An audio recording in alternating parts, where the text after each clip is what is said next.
කොන්නිචිවා අද අපි බලමු ක්‍රියාපදයක මසුකේ ක්‍රියාපදයක් මසුකේ බවට හරවන්නේ කොහොමද කියලා.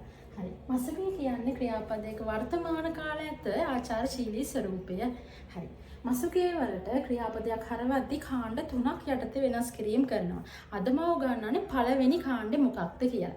පළවෙනි කාණ්ඩේ ලක්ෂණය තමයි පළවෙනි කාණ්ඩේ ක්‍රියාපද ලක්ෂණේ ඌ කෝ ගෝ අත්සු රෝ මූ බූ නූ නූ බූ සු. ඔන්න ඔය කියන අකුරු 9ක් තියෙනවා. හොඳට මතක තියාගන්න. අකුරු 9න් එක් අකුරකින් මොකක් හරි මෙතන තියෙන එක් අකුරකින් අද ක්‍රියාපදයේ අවසන් වෙලා තියෙනවනේ. බලන්න මම දීපු උදාහරණවල උතව් ඌ අකුරෙන් අවසන් වෙච්ච ක්‍රියාපදය. ඕන තරම් තව ක්‍රියාපද තියෙනවා. මම මේ කීපයක් උදාහරණ අරන් කියලා දෙන්නේ. ඌ. ඊළඟට කෝ අකුරෙන් අවසන් වෙච්ච එක කකු. කෝ යන්න අග අවසන් වෙලා තියෙනවා. මේ අකුරු 9න් ගූ අකුරෙන් අවසන් වෙච්ච ක්‍රියාපද විතර මම ඔයගු අරන් තියෙනවා. අත්සු අකුරට මත්සු. රු අකුරට කුබරු රු අගට තියෙනවා. ඊට පස්සේ මූ වෙනුවට මම නොමු අරන් තියෙනවා. නෝ වෙනුවට ශිනු අග නෝ අකුරෙන් අවසන් වෙලා තියෙනවා. බූ අකුරෙන් අග අවසන් වෙච්ච ක්‍රියාපදයක් විතර මුසුබු බූ අරන් තියෙනවා. සු අකුරෙන් නගසු අරන් තියෙනවා සු. හරි. අපි බලමු මේක පළවෙනි කාණ්ඩය යටතේ මෙන්න මේ අකුරු 9න් අවසන් වෙච්ච ක්‍රියාපද විතර මේ අකුරු මොනවා හරි මේ එක අකුරකින් අවසන් වෙච්ච ක්‍රියාපද තියෙනවා නම් ඒව අයිති වෙන්නේ පළවෙනි කාණ්ඩෙට. ඌ අකුරෙන් හරි කෝ අකුරෙන් හරි ගූ අකුරෙන් හරි අත්සු හරි රූ හරි මූ හරි නූ හරි බූ හරි සූ හරි නේද? අන්න ඒ ඕනම අකුරකින් අවසන් වෙලා තියෙනවා නම් ඒව අයිති වෙන්නේ පළවෙනි කාණ්ඩේ. පළවෙනි කාණ්ඩේ. ඒක නීති වලට අනුගත තමයි හදන්නේ. හරි. හදන්න තියෙන්නේ මෙහෙමයි. ඌ ශබ්දයේ සහිත අකුර අග තියෙන. මේ අකුරු ඕනම එකකගේ එතනොතින් ක්‍රියාපදයේ අග තියෙන්නේ ඌ ශබ්දයේ සහිත අකුරක් නේද? උතව්. උතව් කියනකොට අග තියෙන්නේ ඌ අකුරක්. ඌ ශබ්දයක්. කකු ඌ ශබ්දයක්. කූ කියනකොට නේද? ඔය ගු කියනකොට ඌ ශබ්දයක්. අන්න ඒ ගැන තමයි මේ කියලා තියෙන්නේ. ඌ ශබ්දයේ සහිත අකුර අයින් කරලා ඊ ශබ්දයේ සහිත ඒකටම ආවෙනික ඊ ශබ්දයේ සහිත අකුර දාලා අගට මස් එකතු කරන්න තියෙන්නේ. හරි අපි මේ ටික හදලා බලමු.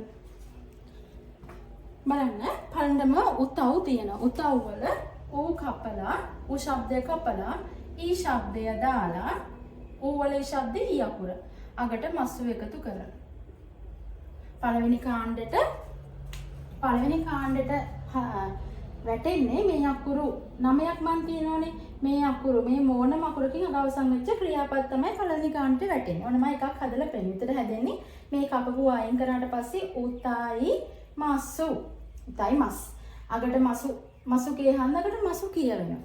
හරි. කකු.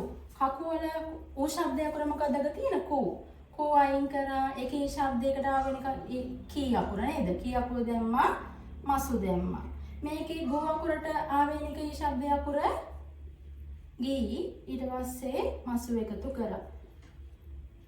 නේද? ඊට පස්සේ බලන්න මත්සු.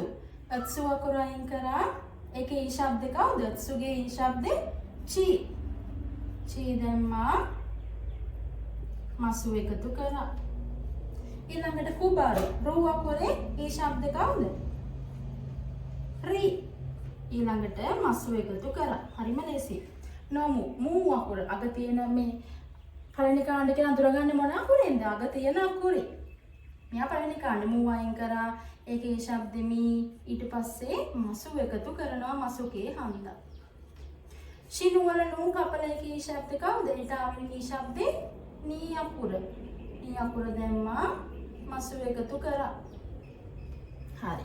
ඊළඟට බූ වල ඊ ශබ්දය අකුර කවුද? ඒට ආවෙනික ඊ ශබ්දය අකුර බී. එකතු කරා මස් එකතු කරා. ඊට පස්සේ නගසු. සූ අකුරත් අයිති තියෙන පළවෙනි කාණ්ඩෙට. එතකොට සූ අකුරෙන් අග අවසන් වෙන ක්‍රියාපද පළවෙනි කාණ්ඩෙට අයිති වෙන්නේ. සූ කපලකේ ඊ ශබ්ද කවුද? ෂී. ෂී දැම්මා මසු දැම්මා. හරි. තේරුණා නේද? මසුකේ වල පළවෙනි කාණ්ඩේ ක්‍රියාපද මසුකේ බවට හරවන්නේ කොහොමද කියලා. හරි. දෙවෙනියට ඒ කියන්නේ දෙවෙනි කාණ්ඩයට අයිති ක්‍රියාපද මොනවද? ලක්ෂණ මොනවද? ඒක හැදෙන්නේ කොහොමද කියලා මම ඊළඟ වීඩියෝ එකකින් අරන් ඉන්නකම් ඔයාලා හැමෝම සතුටින් පරිස්සමෙන් ඉන්න. සයින්හරා.